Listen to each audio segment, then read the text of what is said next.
Hello there, Adam Gower here, and welcome to the Gower Crowd podcast, syndication in the digital age at gowercrowd.com. Now, today's guest is a very, very special fellow. Bond Halbert is the son of Gary C. Halbert, who has a reputation for being one of the greatest copywriters of all time. And this is how I discovered this guy. In the run-up to the presidential election of 2020, I decided to switch off all sources of news. I'd had enough. And instead, I started to study, and I bought every single book that I could find on digital marketing and on the history of direct marketing. And one of the books that I bought and read multiple times was the Boron Letters by Gary C. Halbert. And the Boron Letters are a series of letters written by Gary to his son, Bond Halbert, and they are actually brilliant. This opened my eyes to a new way of communicating in my own language, the language of English, but the language of marketing, of sales in English. It's absolutely fascinating. I do strongly recommend it. It's now updated by Bond himself. I'm delighted to have him on the show today.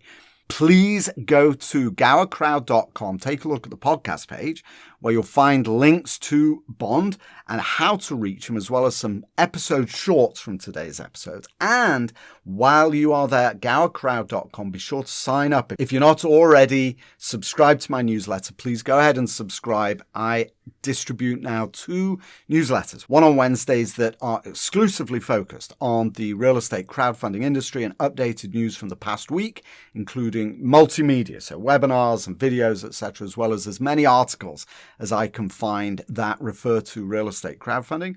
And on Saturdays, you're going to get educational content and all kinds of opportunities. So sign up for that there at gowercrowd.com while you are learning more about Bond Halbert, my guest today. And I'm going to introduce him. Here he is, the son of one of the greatest copywriters of all time and a world-class copywriter in his own right, Bond Halbert.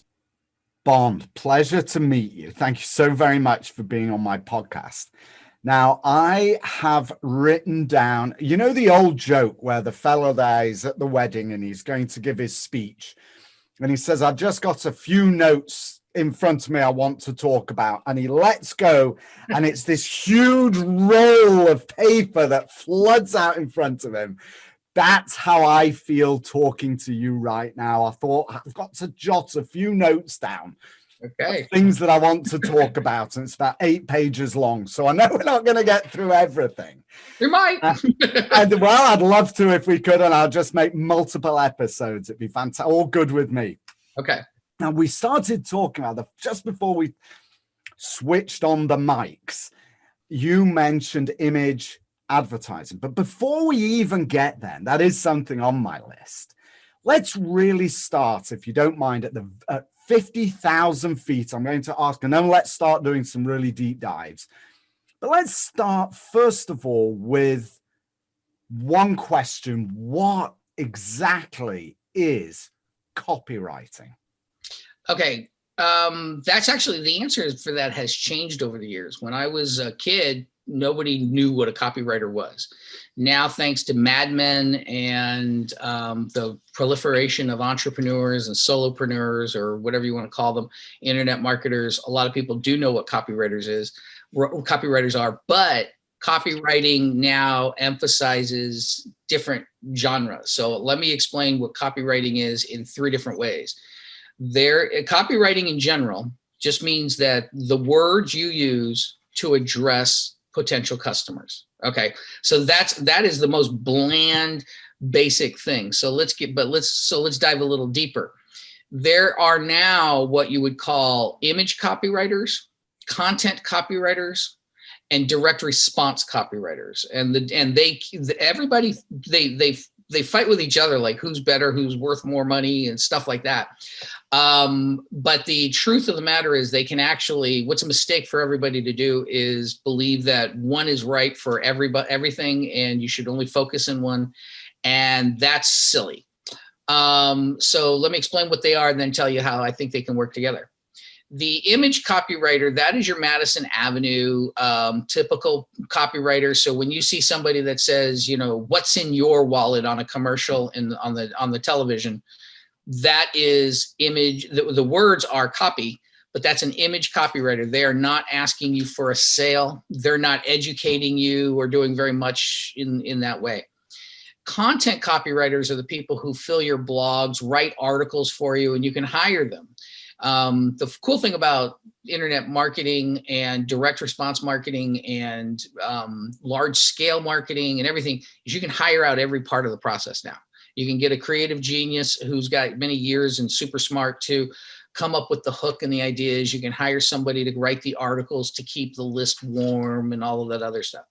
But content copywriters, what they'll do is somebody will say, hey, listen, I need 3 articles and 4 emails, and I want it to be on this subject. I want you to give me 5 10,000 word or 1,000 word articles on the subject of copywriting or the subject of pet care, right? And then what you have is the direct response copywriter. And the direct response copywriter is the one that actually writes and gets you to buy something. That's the most important part, and gets you to buy something right then and there. The response part is what's the important part. And the response is asking you to click on this, to buy this, to join this email list, this is election day, cast this vote, to do what, to take an action, to get a response. And the majority so you can measure that how effective it is. You can run an ad, and it's called a split test, so that one person gets the first headline, the second person gets the next headline, then the third person gets that first headline, the fourth person gets the second headline, and after 1,000 of the people get these headlines, you kind of know who the winner is. Okay, so which one actually, if nothing else has changed, which one got the most sales, which one got the most clicks, or whatever the action that you're going for.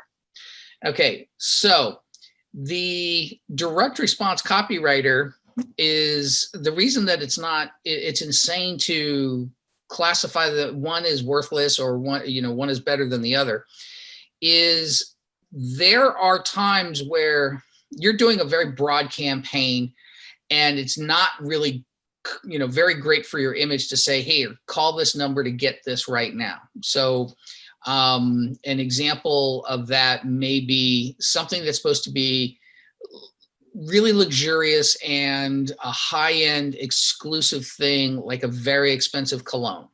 Okay. There are other instances where content copywriters are really valuable because you've asked somebody to join your list, which, name something you sell, anything you sell. Name anything somebody sells.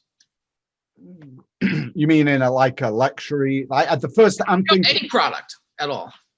A Rolls Royce. It's the first thing, for whatever reason, comes to my mind. That's no problem. Because I've been reading Ogilvy's stuff, and he talks about Rolls Royces a lot, so it's like top of my mind. So direct response copywriter will go to an ad in the newspaper, will write like the Ogilvy ad and say that, this is why the Rolls Royce should go up. Now, you don't know if they featured a Rolls Royce on a James Bond movie is the reason that Rolls Royce started selling more, or if it was Ogilvy's ad. Okay. Now, Ogilvy's ad is good. A lot of people think I'm tearing apart Ogilvy. It's not. I'm not doing that. It was a good ad. But the point is, there are things and factors, because Rolls Royce is working on winning awards at car shows. They're working at magazines, giving them an engineering award. They are working on getting it placed in movies. They are running ads in different magazines in different places, and you're never 100% sure. Plus, there's the natural forces of the market. So, for example, SUVs are going up, right? So the image advertisers, though, they don't really track their success very well. The one thing they do well is sell to clients. Okay. Right. So they created a thing called the Clio Awards, CLIO. They actually bought them from another thing. And the way the Clio Awards made money is the Madison Avenue firms would pay to nominate their ad. So they'd say, hey, I want to nominate this ad campaign.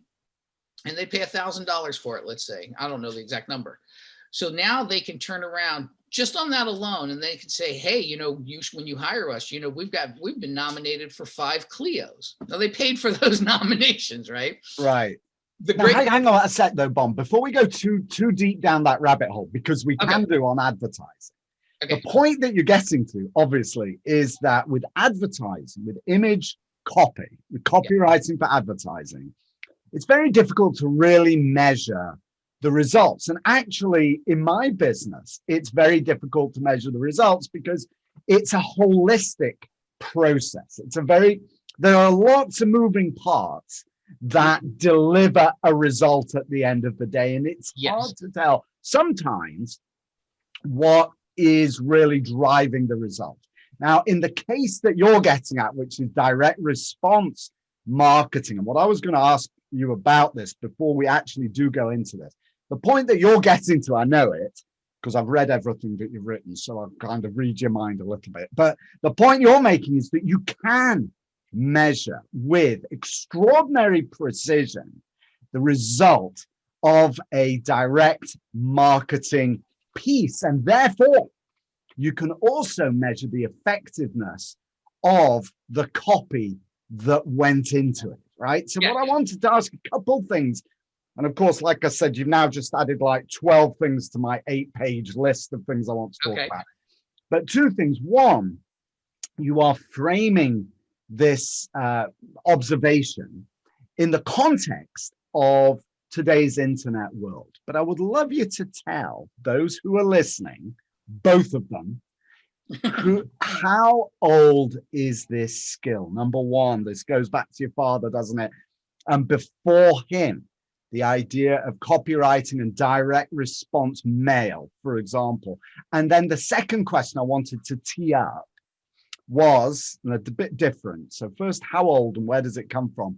But then what are the skills that makes for a great copywriter that can produce copy that really does sell? So, well, hold on though, because you got 3 different types, take 3 different skills. So which copywriter do you want to know the skills for? So the direct response. Yeah, the direct response. That your father was a direct response copywriter, right? He was actually both, because if you look at his newsletter, half of them were content without asking for anything. Right. So what he was doing was he was building up his brand. He was getting you to know, like, and trust him with stories and stuff like that. That's why content and direct response can go well together. While I'm working on the direct response piece for, let's say, your health newsletter, you can be actually spreading information and making sure that these people know that the fish oil supplements are a really important thing to a part of your routine. Right. Well, I'm going to come in and close them with, hey, here's a fish oil supplement that beats all the other fish oil supplements. Right. So I'm the direct response copywriter. You're the content copywriter.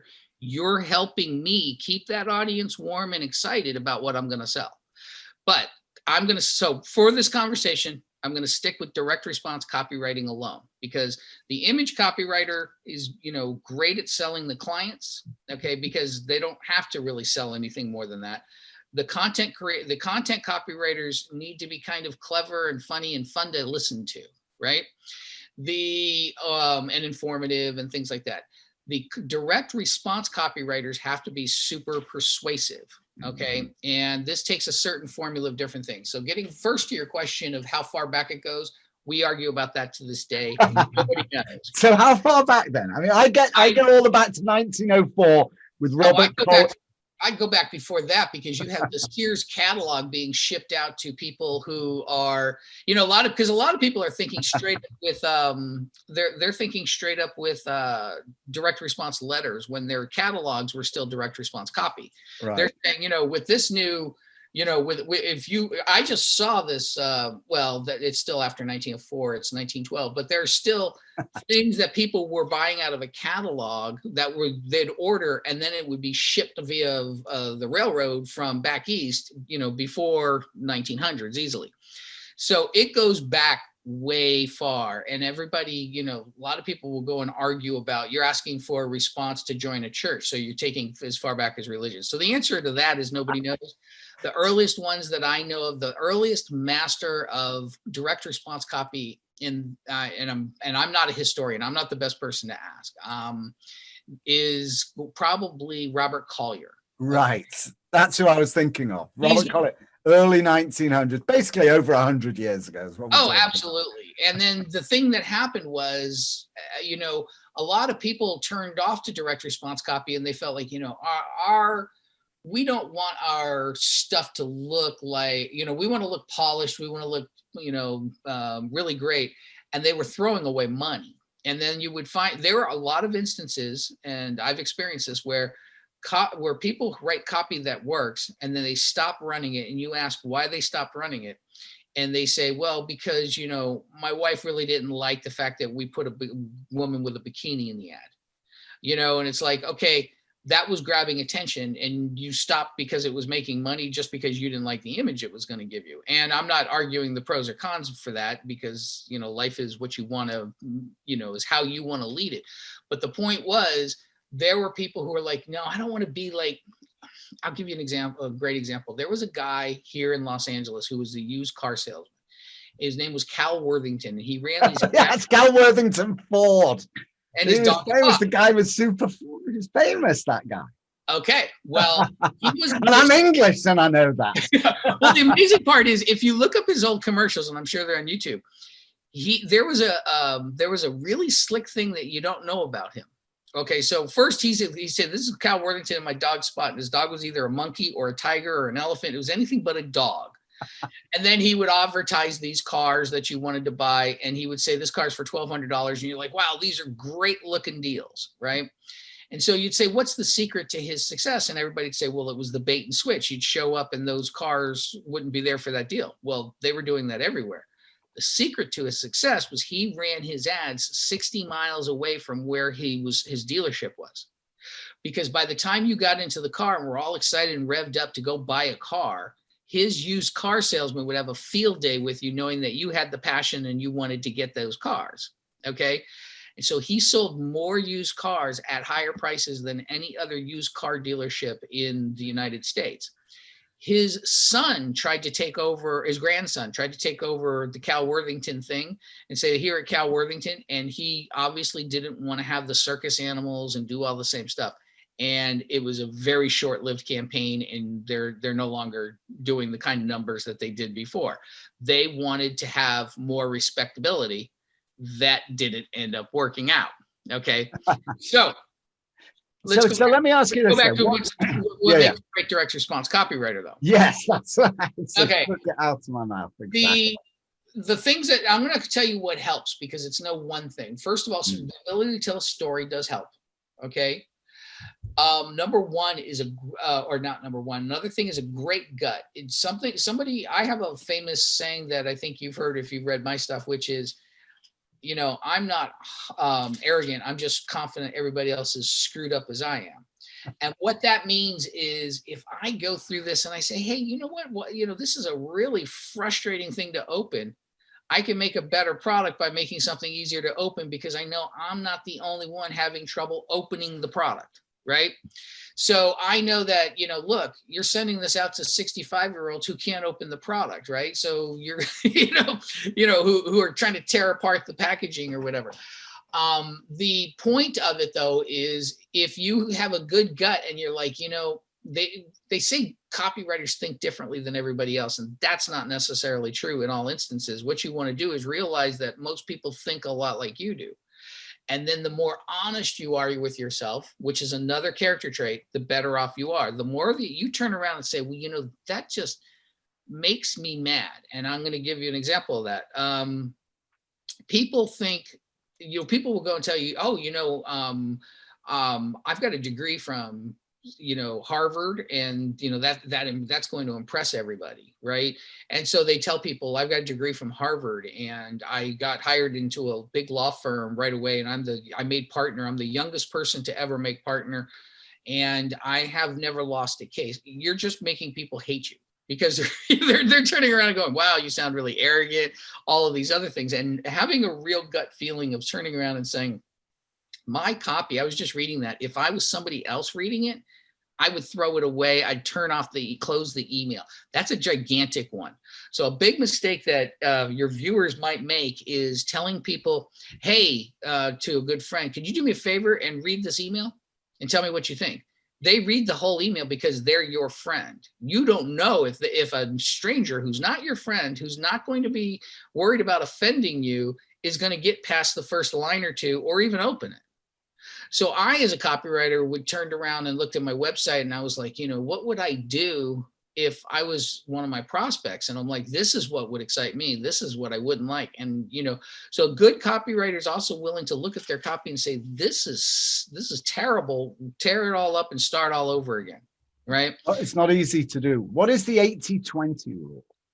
Well, the 80-20 rule, and I don't ever pay very much attention to this because it's an old school rule that said that 80% of your money comes from 20% of your readers or of your buyers. And that's true. 20% of your people are people who will continue to rebuy from you. They will spend more money with you. They'll buy everything you've got and stuff like that. That is true. But the point is you're still sending the message out to 100 people anyway, right? So you take all of your customers but the good part about the 80-20 rule is, and this is just generally good practice, when you survey people on what they want, the people who spend money with you and their opinions matter a lot more than the people who were just on your list to get some free information. Right. So, and then the people who spent $20 with you and then ended up buying a $200 recurring, thing, their opinion matters more to you than the other group. Right. So you're still surveying the whole thing, but you end up trying to pay more attention to what the 20% care about than the 80%. So I read this idea of the 80-20 rule in the context of how to become the quickest way to becoming a good copywriter. Okay. Is there a relationship between it's like, how do you become what's the quickest way? So let me ask it this way instead of what's the 80-20. What's the quickest way to becoming a great copywriter? What hacks are there? Okay, well, that's a big, long one. I actually have a document where I wrote this and it started becoming super long. There's lots of multiple paths to get there. So you take somebody who's actually got great salesmanship skill, right? And you teach them to be confident and they learn to write. They will usually do better job than somebody who's a creative master's degree in English, and you try and turn them into a sales copywriter. They've mastered salesmanship first. And so it's easier to turn them into a copywriter than to take somebody who's a creative, great content writer and turn them into a great direct response sales copywriter. So that's one thing. Another thing is you have to get on and you have to start writing copy. And there are methods and things that you can do to help speed this along. But nothing's going to be faster than actually getting real world experience. And so if you're looking for a mentor to help you, and I'm not doing this, you want somebody who's actually going to put you to work on real projects and see results and then look at your copy and say, this is where you're losing people. This is what you've lost. So in my report about this, I list some books that you should be reading, right? Which are, and the problem with books nowadays is when I was young, there were like 4 or 5 books on the entire subject of copywriting, period, right? You could read them all. Now you're reading, there's, 50 books on each of those books, which are just derivatives of that book, right? And they're not even the pure book, they've lost a lot in translation. Yeah. So you want to get some foundation and then start practicing. And what are the books? What are the kind of foundational books, Bond? I have a list that I've read. Huh? Scientific advertising would be like my top one. The Boron Letters. Your father recommended you. He recommended you read that 3 times or something. I think from the Boron. And I have, and I've read it more than 3 times. And I want you to know that I've actually read your book as I flash it up here. This is the only book that I got to the end of and immediately read again. I just went straight back. So I need to read this one again. Yeah, I would actually read that book. That book has got, the funny thing is that book is not just editing. There's lessons in there that they're Gary Halbert lessons that he never shared with anybody because they were stuff he never got into the nitty-gritty details of. Right. All right. So anyway, Scientific Avant, which is Claude Hopkins, Robert Collier. Right. Letter. You were going to say that. Actually, I would say breakthrough advertising is one of them, but the funny thing is breakthrough advertising spends a lot of time to say something that's very basically simple, which is a process. So, you can get that through breakthrough advertising, and the Boron Letters I would add in there. There are, but anyway, the rest of the list, because you don't want to start with, I want to read these 20 books. There's triggers, there's there's a lot of the books, and then eventually what happens is you start going into persuasion books. You like Pitch Anything, salesmanship books, and then eventually you get into psychology books, right? And the psychology books teach you about trends and like Freakonomics, and what was the other one that I really like, the Tipping Point. And I'm not saying, so this isn't exactly in that order. I'm just saying what happens is with a copywriter in their career, you start with a few of the basic books. Then you want to get a course, read the Gary Halbert letter. I can't even believe I forgot about that. It's not a book. It's free. You can go to thegaryhalbertletter.com, read those issues. They will teach you a lot more than most of the books will. Then you're going to, and I might be forgetting a step because this was a lengthy report that I had done. You want to look at some basic courses. You do want to, and start practicing as soon as you can. Like you've got a friend who has a business and they got an email list and they stopped mailing, and you say, hey, can I write some emails to your list? It's not hurting them to keep the list warm, right? So you want to start as soon as you possibly can. You can do it even if you're working for free. Real world writing is better than not. If you don't even have that option, one of the things that I would recommend is something that's controversial, but there's a rhythm to storytelling. There's a rhythm to writing. And you get that by hand copying out winning ads. Now, but here's the big secret to that. You want to hand copy out the winning ads that are in the style you want to emulate. Hunter S. Thompson used to type out things like The Great Gatsby, the entire novels, and copy them, the whole thing, an entire novel, because he wanted to get he wanted to get the rhythm and the feel and what it was like to write these copies, and he said it helped him a ton. But do you want to write like Stephen King, or do you want to write like Gary Halbert, or do you want to write like somebody? And you need to pick that matches what you want, because it's just like everybody ends up, if you get a group of 5 guys and you have them hanging out together for a year, they're going to end up talking a lot lot like each other. It's funny that you say that, because actually in preparation for today's call, I actually grabbed a couple of books.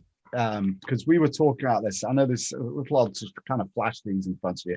Power Japanese. This is when I learned to speak Japanese. One is all about participles, and another is called Instant Vocabulary. And the reason that I pulled these out, I haven't pulled these out. Gosh, I bought these probably 1992 when I was learning to speak Japanese.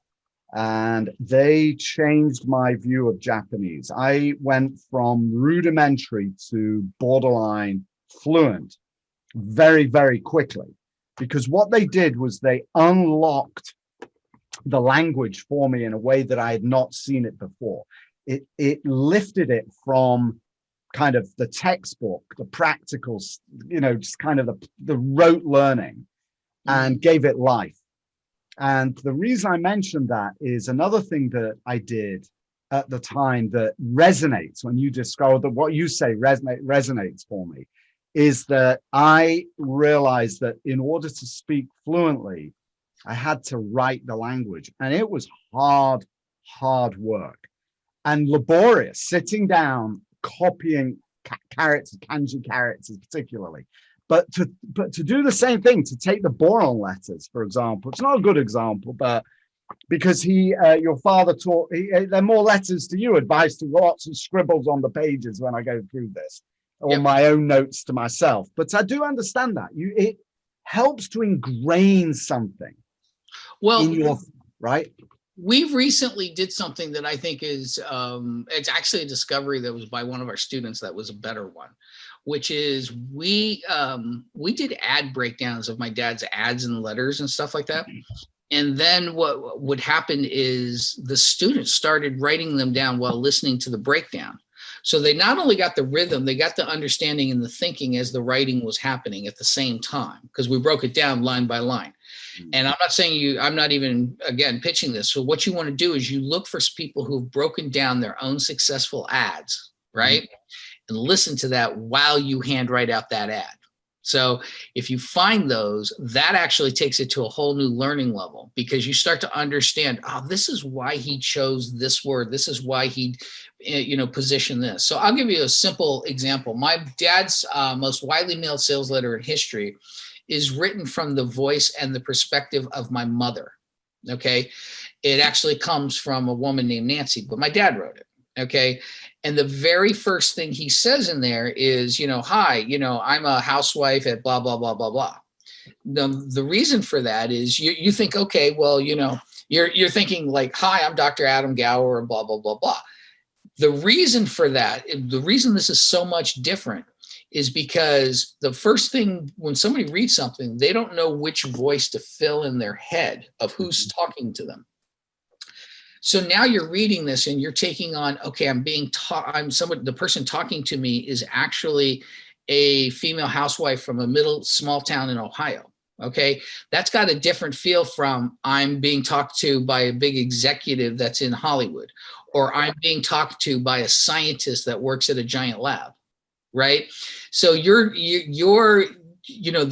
whole understanding that makes it even better than understanding just the rhythm of it. Right. And so this, so this is why I'm saying this now. I'm saying this now because this is where they're about to start thinking X, Y, Z, or if X, Y, or Z is the best option. And I'm going to, before that, explain that Z is the best option. Bond, let me ask you, so you talk about the greatest letter your father wrote, just for the audience who don't know who Gary Halbert is or was. And I have just come to this whole thing, actually. I forget the pack. By the way, I'm wafting your two books in front of me here. I've got a stack about 2 dozen high sitting next to me. So I'm looking through, trying to remember what was the path that got me to you. But just for my audience who don't know, that letter that your father wrote, that great letter, just ever so briefly, before I ask you about breakdowns again and where to find them, tell me the economics. Well, how it was 600 million was sent out, 40 million made. It was in the 70s. Just so we know what we're really talking about. It went out first in 1971. And what was it? What was it selling? It's the coat of arms. Okay, it's the coat of arms letter. The coat of arms. That's right. The coat of arms. If you hold on, brilliant. Slip up there and grab me that piece right there.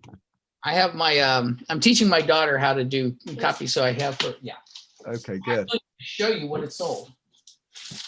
Okay. What it sold was this. Okay. Okay. So just explain that for those who are listening and not looking. I'm going to explain what the entire, what this is a probably 9 by 17 report of your family name with your family's, that described your family's name and history in the United States. Okay. So what my dad did was he found out, he read in an article in a paper that talked about this little lady that would go to the library, and for like $4 she would research your family name and then maybe sketch your coat of arms. And this is back in 1971 when this took off. And he started this entire coat of arms industry. And the way that he did it was, back then they had started doing personalized letters, and the young people of today won't remember, but when they wrote Dear Dr. Gower, Dr. Gower was written in these little pinpoint, you knew it was a fake letter because it didn't match the rest of the printing. Okay. But people thought, well, if we could just get this to work. Well, what my dad figured out is he figured out that if there were enough people named Gower, that he was selling something to specifically, he would just print a bunch of letters that said that in the same font. So it was a fake computer letter. And what he would do is he wrote this letter, and the letter basically said, from my mother, hey, I was doing some research on your family coat of arms or your family history and stuff like that for somebody who happens to have the same name as you. By the way, if and so I can produce a copy of this, it's pretty inexpensively, but we had these printed up and they look great. They're suitable for framing, and you can post it. And a lot of people have pride in this and everything else. So what they were really selling was bragging rights and family pride and an interesting talking piece for you to have in your home. But more than that, the subtlety was that we've already done it, and we have these left over in stock, right? And we're not sure what to do with them. What he did was, okay, so let me finish though. Then the next thing he would do is he would take the people who bought it, and he would say, hey, by the way, do you know, your coat of arms, your family has a coat of arms from England or Ireland or wherever, and Germany or so forth, and explained what a coat of arms was. And then it said, if you like it, we can actually produce these plaques. I'm not going to bring it down, but I actually have examples of the original plaques from 1971. And they're on wood, they're hand painted and so forth. And they went for a lot more money. So of course you're like, oh, I want one of those plaques and one of those shields up on my wall. So when my friends come in, I can say, look, I'm a Halbert, right? Right. So then what happened was, so that was really, really lucrative, but they started having results that worked and some that didn't. So what happened was they found out that, a lot of these names like Smith happened because a long time ago, you were John, and but there was other people named John, so they needed a last name, and that was basically by their profession. He's the Smith, the blacksmith. So you're John Smith, right? You're John, who's Smith's son, right? And then that's how, the Andersons was Anders' son, right? So these became last names and stuff like that. Anyway, so some of these things would hit really big, and some of them didn't do well at all. My mom was the one who turned around and said, look, if your name is Miller, which is the most common name in the United States at that time, you're not, particularly impressed with the name, and there's a million Millers. So that, you don't get the same power out of it as the family history of a name that everybody hasn't heard of. The light bulb goes off. So my dad has these names all sorted by frequency, how many there are. There had to be enough of them to mail and do the research, find their coat of arms to sell them to them, but not so many that they didn't find it, particularly appealing, and not so few that it wasn't profitable. So my mom actually had the key to making that a profitable venture. So then what happened was, this was a huge operation, and my dad sold the original letter after it was polished. And he took about 18 months of perfecting and making that letter better. It went from selling in 1971 until the late 80s. They were still mailing pieces, that exact same letter. And it went to over 600 million households in the US and abroad. Right. And the company eventually, my dad sold it to his partner early. And then I heard that the last time that it sold for $90 million. And this is all generated and built upon one letter. And it was a 271 word letter, one single page letter. That was incredible. But you just said something very important, Matt. He didn't just write the letter. He spent 18 months perfecting the language for the letter. Every word was tested. Every word.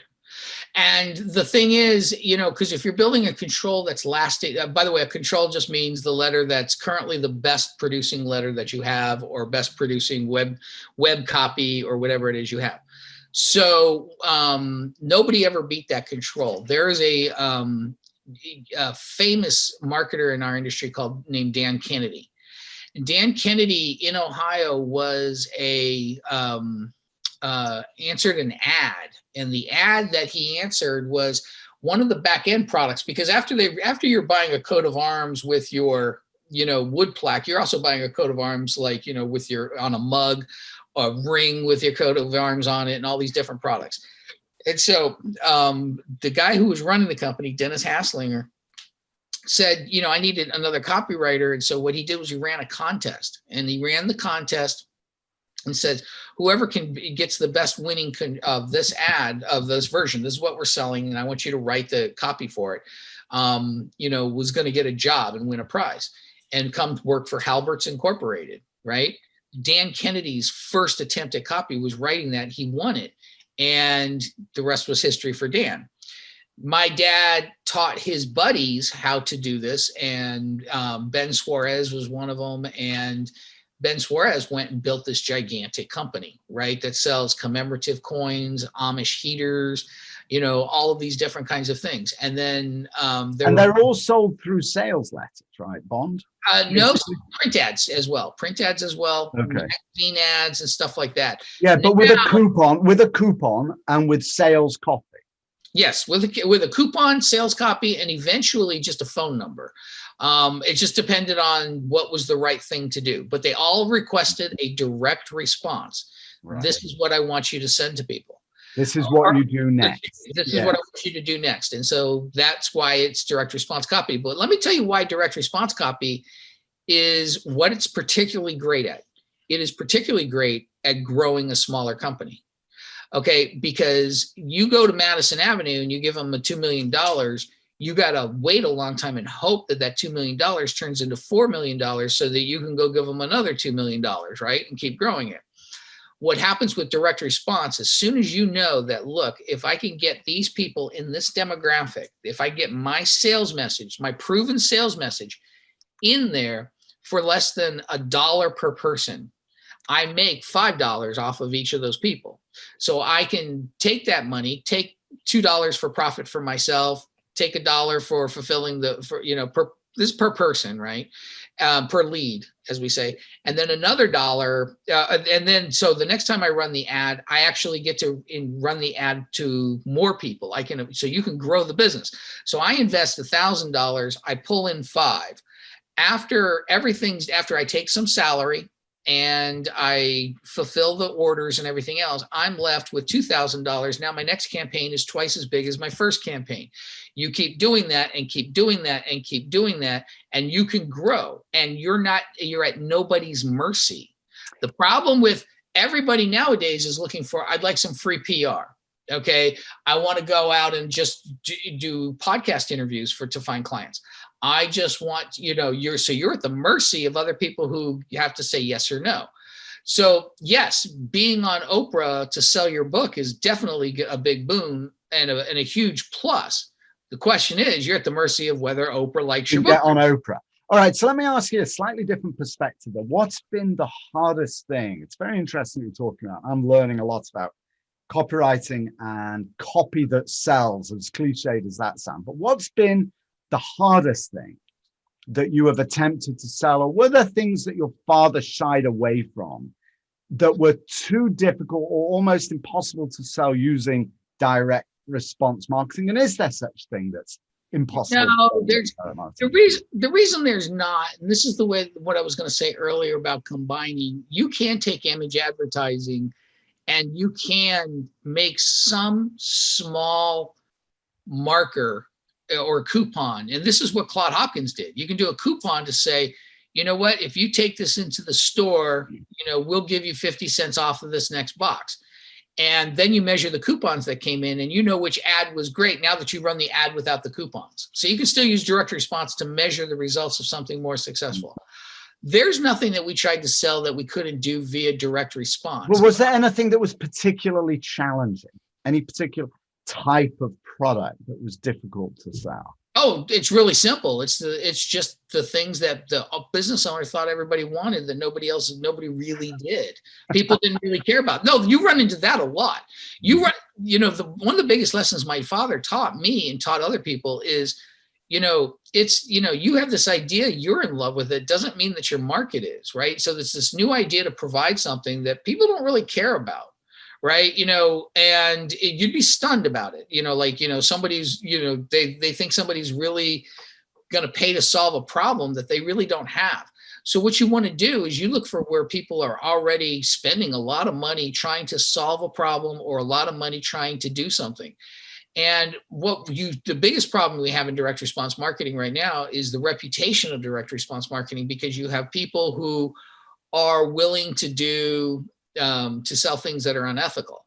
Okay, so direct response copy is a power. It's like, electricity. You can use it to put on lights, or you can use it to kill people, right?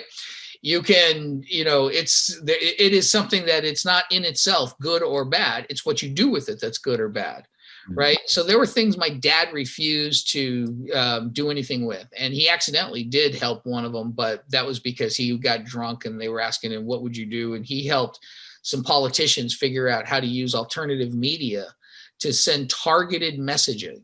And so you'll see that nowadays. You'll see that, we're going to send this targeted messaging to Pennsylvania because they really care about fracking, and tell them how Joe Biden is going to kill their fracking jobs. But while he's sending it to somebody else and saying, that is, more worried about their gun rights, and saying, Joe Biden's going to kill their gun rights, right? So my dad accidentally helped the Republicans figure out how to use those alternative medias and get very direct, effective messaging out to small pockets. Instead of treating everybody like one blanket party, he went to the people and went to the key issues that they cared more about. Now, my dad didn't do this. He wanted to stay away from politics and cigarette companies. That was the things that he didn't want to have anything to do with. I myself, and this is not a judgment on the people who do it at all. I would not, I try to avoid helping and dealing with things that are dealt with, anything that's ingested by the human body. And let me tell you why. It is simply because when I was growing up, I heard that eggs were great for you. Then there was a period of time that I heard eggs were getting cholesterol and they were giving people heart attacks. Then I heard there's good cholesterol, which, egg white. I remember that as well. Butter and margarine. I remember that growing up. 1 week butter's good for you, the next margarine. And then egg whites were good for you. Then the yolk was now the good part. Right? And so the thing is, what I didn't want to do was wake up one day and find out that, I really thought we were doing, helping everybody, but it turns out that we were not making them go insane by taking something, right? So, all right, so let me. But that doesn't mean that I'm against it. I do have a lot of buddies that make good money selling supplements, and the buddies I have believe in the supplements that they sell. I'm just saying, I don't want to wake up 20 years from now and turn around and find out, oh, you know what? Because I'll give you an example. I believe fish oil is good for you. I do. But there's I've lived long enough in this life to find out that there's a chance that you're going to wake up and find out that it was good for your heart, but it was killing a different organ or something. Everything else. Exactly. It's like the appendix. They finally found out what it was for. So what you said's very important, is that you have to have, for me anyway, I feel like I can sell anything as long as I passionately believe in what it is that I'm selling. If I am sold on it myself, I can sell it. If it's something that I don't relate to, I'm uncomfortable with, I don't want to do it, and I can't do it very well, even if I try. But there's one expression, and I don't know if it has anything at all to do with this particular topic, Bond, but you've talked about electricity, powering lights or killing people, etc., etc. There's one expression that I know that you've used, your father used. Tell me, what is gun to the head marketing mentality? What is that? Oh, okay. First of all, this was invented by my father. I've heard other people make some really outrageous claims, but my dad did it in 1971 with that first letter. And what he did was, he was having like these lackluster results that I was saying. Now, this wasn't just, some results were good, some results were bad that my mom solved. He had other things. And so he sat down and he said, okay, imagine, and the truth is, he always thought in the ultimate form. So what he would do is, he said, I sat down and I imagined that somebody had a gun to my head and they were going to pull the trigger if I did not make the sale. What would I do differently? Now, the truth is, my father always went even further than that. So when he was talking to me personally, he would say, you know what, Bond, now I got to ask you a question. If somebody was holding a gun to your daughter's head, I'm going to pull the trigger if you were right or wrong. which would you choose? Or, he was always using these ultimate examples. So I know that metaphorical gun, the hypothetical gun, was actually pointed at my head because this is 1971 and I was his youngest child at the time. I think I'm still his youngest child. As far as you know, you are, and always have been. What he did was, by that time, all the gurus had told him, put your letter into a window envelope so that way you only have to print the letter, the address right onto the paper, and you save having to put on labels. And they said, send it bulk rate because you need one fewer sale or two fewer sales to make up the cost of the mailing. This made sense economically, right? And they said, send it via metered mail. So you're not paying for people to put on stamps and all this stuff. And then they also believed in what they called teaser copy. That's the copy and the words printed on the outside of the envelope to try and get people to open it. So my dad said, you know what? If my gun was to my head, I would want to make sure the first goal was to get my emails opened. And I'm going to give you a better example of this that's used for modern. It's going to be a big tip for a lot of people. So what he did was he said to himself, everybody, when they come home from this goes back to, understanding your gut, how you are, other people are. When I get mail, I don't look at it and go, oh, great. It says that there's a coupon for an oil change inside. Okay. What they do is they sort their mail over a wastebasket, and they either throw it away because they know they don't want it, or they put it in the A pile, which is letters from family, bills that they have to open. This is stuff that's going to get open for sure. The B pile is that oil change letter in case you think your car might need an oil change, stuff you might be interested in later. And back in the day, we got a lot of mail. In fact, mail was delivered several times a day. So the A pile was that small letter. The B pile would just start building up over time, right? People would come over, they're cleaning the house. You're cleaning the house because people are coming over, or it's just, gotten too much. The pile's big. You end up throwing it all into the trash. So the B pile meant the trash pile. So my dad said, what would I do to get my mail into the A pile? So what he did was he said, I would have an actual address, no label, but put onto the outside of the envelope. I would have a first class stamp to make sure it got delivered. I would use a stamp instead of first class metered mail because then people would think somebody sent them this. It wasn't just a commercial message. The corner card, the return address would just have an address. It wouldn't have a name that said, something Esquire or something that lets you know, I don't know who this person is. So they had to open it out of curiosity, right? So when I was looking at my website, when I was first buying or building one, this isn't my website. This is the first website I was actually creating. I said, what would I do if I was putting the little window of where to sign up, right? And I was giving them reasons to sign up and stuff like that. And I said, what would I do if, how would I react to this if I came upon this website? And I realized, and I was the first one to do this. And I said, you know what? I would give them my spam email address. And that's how people sort their mail right now. You have an email address that's your personal one that your friends and your mom and everybody else has. You have another email address that's like for work and stuff like that. Sometimes you have a third one that's about a hobby, that's just for getting on these hobbies. But you definitely have a spam email address because this is the way things go today. Somebody says, hey, I'm going to teach you copywriting and I've got a great PDF. Put in your email address. I don't know them from Adam. They either got a great PDF or they got a terrible PDF. So what I do is I put in my spam email address.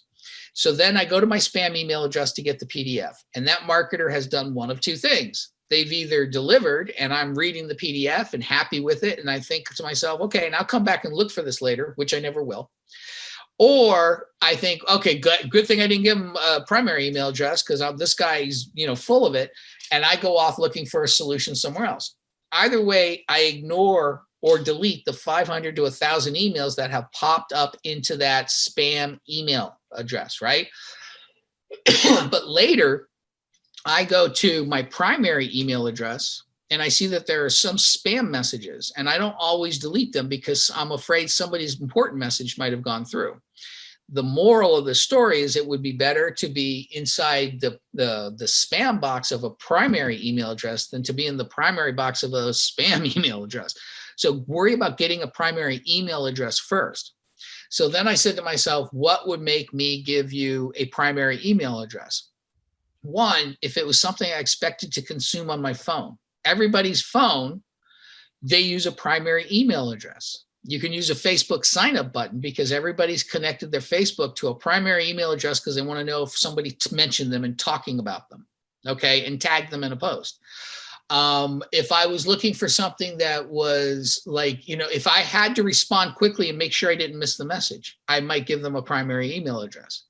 So we created a thing called the Gary on the Go program, and this is what you want to do. You want to say, hey, listen, we send out these alerts, or I got this special shopping guide, so give me a primary email address, or that, and I'm going to send you this app, or I'm going to send you this list that you can take with you to the store next time you go to look for the right vitamins. That's a quick, that's a guide, right?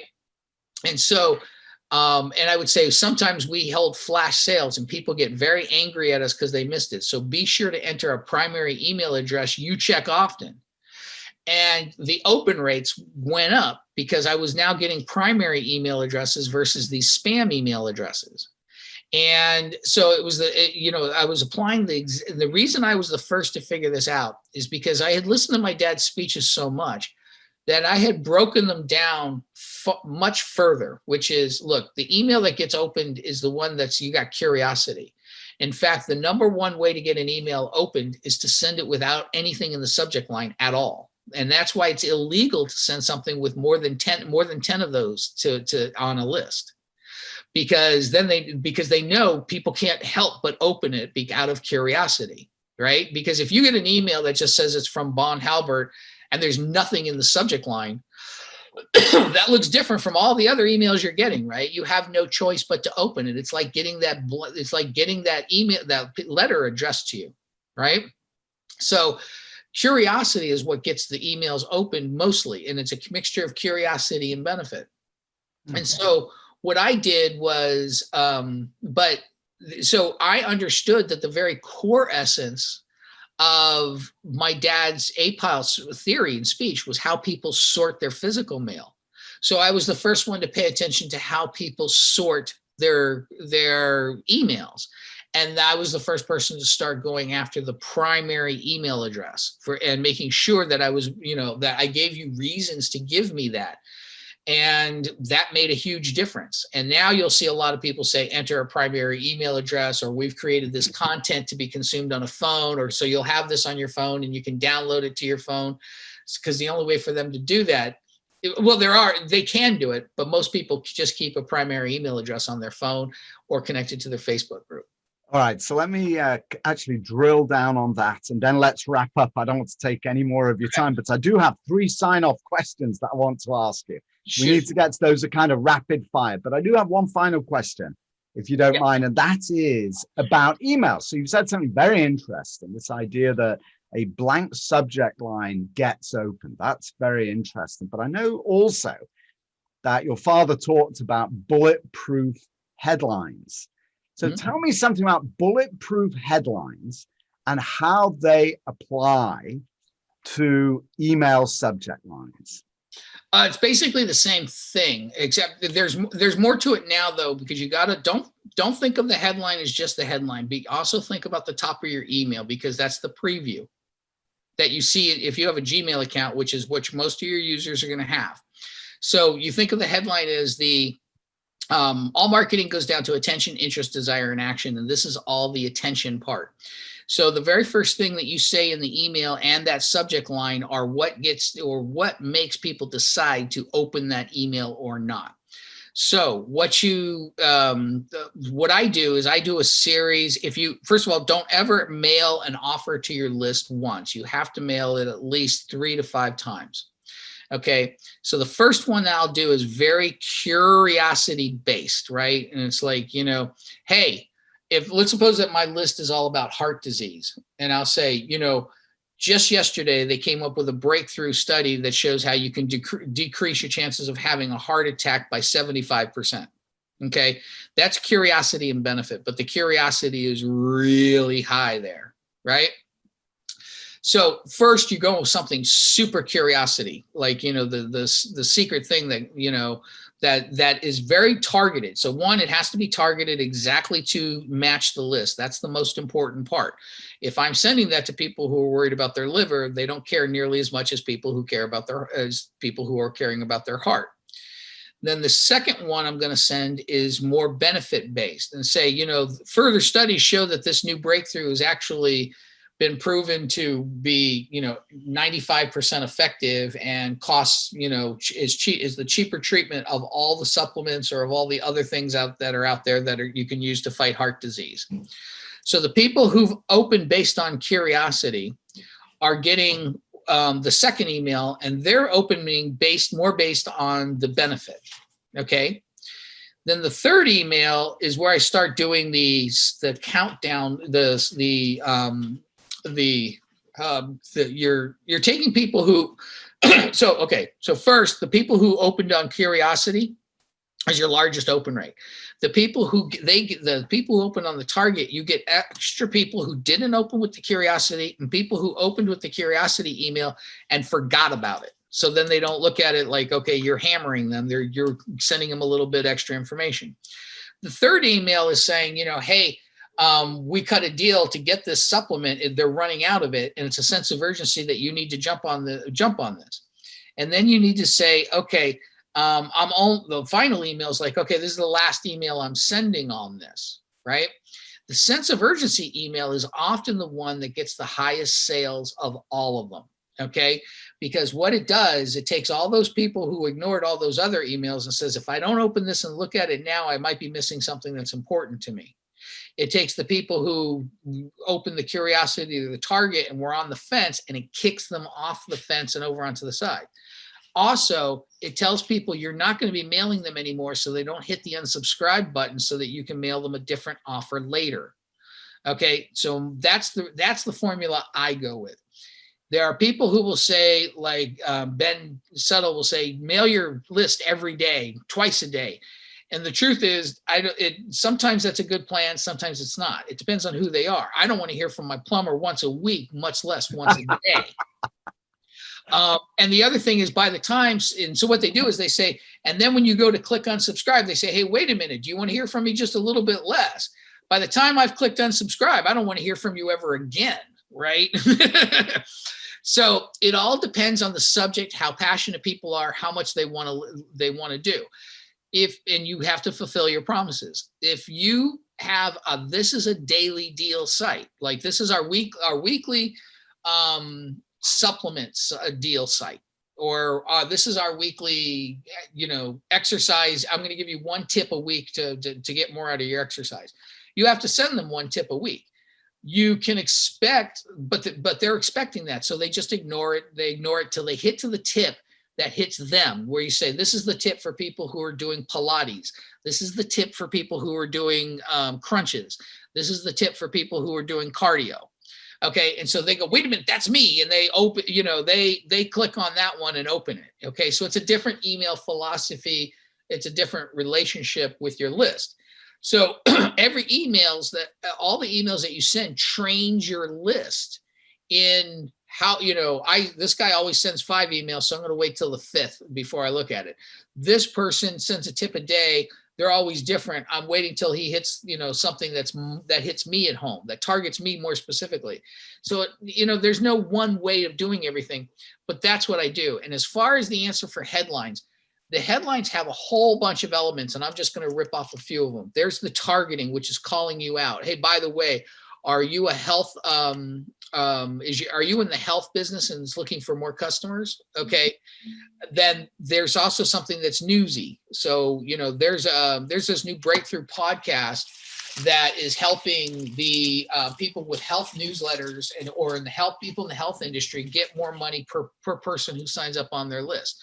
So there's targeting, newsy, curiosity, benefit.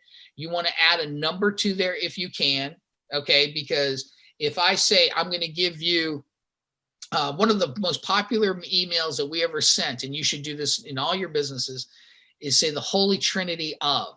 Okay, so I said the Holy Trinity of copywriting books. So people are wondering if your 3 are the same as my 3. right? So they're opening out of that curiosity. Plus it's got the, it's like, oh my God, I got to find out what they're saying is the Holy Trinity. You could do that with everything. You can say the Holy Trinity of my podcast episodes. You can say the Holy, and it will get more. We got our open rate on an unscrubbed list with thousands of names built up over 2 decades was still over 52%. And that's huge compared to, that's larger than most people are getting on the second email they ever send. Anyway, so put in numbers because numbers are more specific. So if I tell you, hey, I did this, this one trick I did made me an extra 6 figures. That's different from saying I sent this one email and it made me $157,642.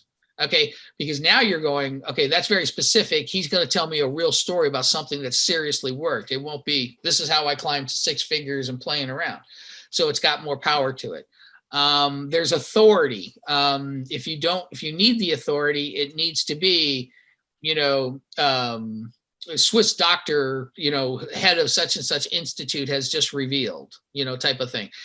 All of these elements don't need to all be in one headline. I'm saying they all help the elements. I forget how many of them I outlined in the thing that I'm working on now, which is the Halbert Copywriting Method Part 2. But it's actually, there's all these elements come in and you figure out which is the one that is the most important of each of these. Okay, to the reader, not to you, but to the reader. Okay, so if I say this and it sounds unbelievable, I might need the authority more. Okay, there's also the risk reversal, guaranteed to work. So this thing is guaranteed to work. And if you mail and it doesn't work, I'll pay $100 out of my own pocket. Okay, so there is, there's no absolute, there's no one right way to do it, but those are the elements that can go into a bulletproof headline. And people will usually just tell you curiosity and benefit, right? And that's true. That will get you the most opens. But there are people who, like I said in the series, will open a benefit, but not curiosity. And it depends on which of those elements is the most critical that they need to hear in order to open at that moment. Exactly. At that moment. In that time. So let me ask you, Bond, I hate to do this, but I know we could talk for the rest of the day. Yeah, no, go ahead. But let me wrap up, if you don't mind, with 3 sign-off questions, rapid fire questions. Go ahead. That I ask all of my guests. First of all, Bond, what are your personal daily habits that make you a successful copywriter? Oh, God, that's a hard one. Spending time with people and paying attention to what they care about. That's number 1. Number 2 is testing. The daily thing that I do is I will be testing to see what gets reactions on what. And so if I can go into a group and I'll say, hey, do you want to do this? Or I will test out an idea. But I'd say the number one thing is actually being interested in multiple lives and types of personalities. This is a big question, so I'm trying to answer it really quick for you. All right, so I'll tell you what, let me pause. Hold on. Okay, yeah, go for it. The important part is in your business, you should really be really interested in spending. The most important thing you can do is spend time with your actual customers. For me, I need to know, I'm a marketer that teaches other marketers how to get to multiple types of people selling multiple types of products.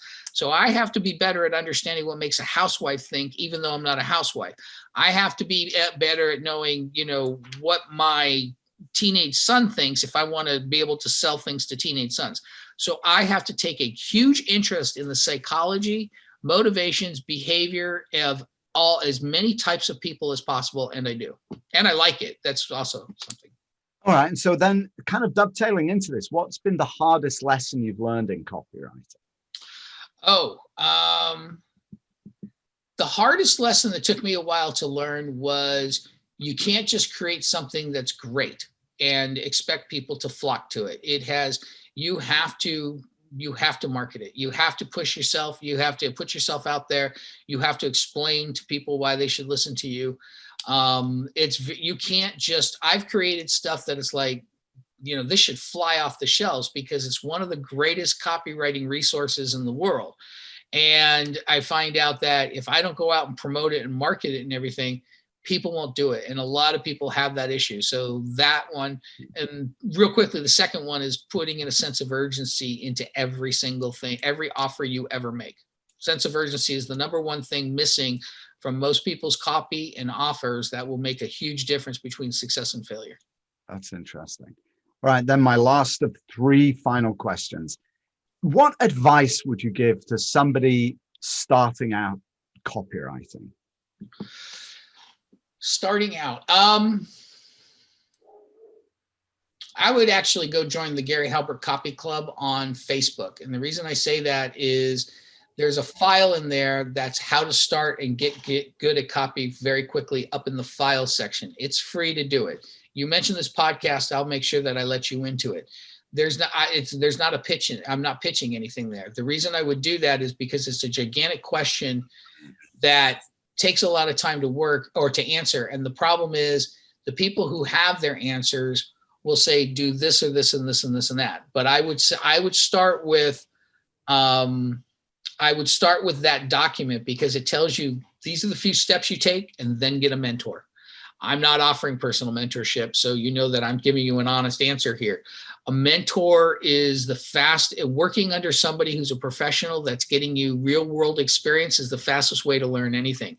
So I would trust somebody who is, let's say, a cardiologist who some guy pulled a guy into the operating room, started teaching him how to do heart surgeries, and he worked with him for a year doing nothing but heart surgery over somebody who's had 20 years of study and then is now doing it, he's on his 10th surgery.